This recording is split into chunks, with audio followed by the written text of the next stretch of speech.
Hello friends, it's indeed inspiring to see you back again.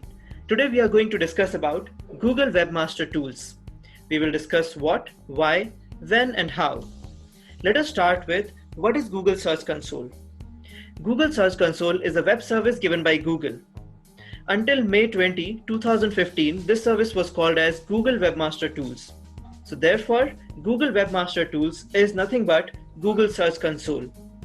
It allows webmasters to check indexing status as well as to optimize the visibility of their websites. In 2018, Google also introduced a new version of Search Console with certain changes to the user interface.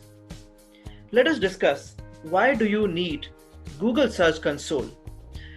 Understand Google Search Console is for your website as well as for your mobile applications. Here are the 6 reasons why you should use it. Point number 1 is to get found online. Point number 2 is to track site search performance. The third point is fast and easy on-page SEO fixes are given by Google Search Console. We can have HTML improvements. Point number 5 is identify Google's eye on content keywords. This is something which will tell you not how you assume the keywords to be, but how Google sees keywords on your website. And lastly, the 6th point I have is if you want to remove some URLs, it will help you to do that as well.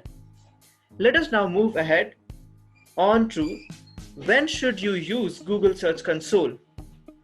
You have to use the Google Search Console as soon as your website is ready.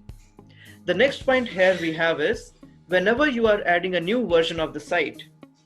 Don't worry, I'll explain you what is new version of the site. And also, as I told you, whenever you are launching a mobile application, that time also you should make use of Google Search Console. Let us move ahead and understand how you should do it.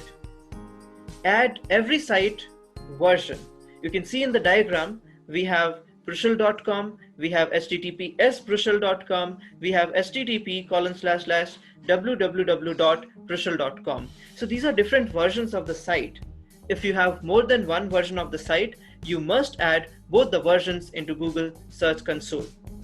Second point I have for you is you should read the site messages. The site messages will help you to understand if there is any critical change or improvement required on the website. So this is another important part. You should make use of Google Search Console. Next is you should read the help files. You have a help section where you can go and read the help files. It'll make your understanding better and deeper about Google Search Console and its different tools. And the last and 4th point I have for you is search query reports. This is what we actually use for Google Search Console. So read and go through the search query reports because this is going to help you to understand your analytics of the website, that how the website and web pages are performing. Thanks for watching. Please do like, subscribe and share. Thank you.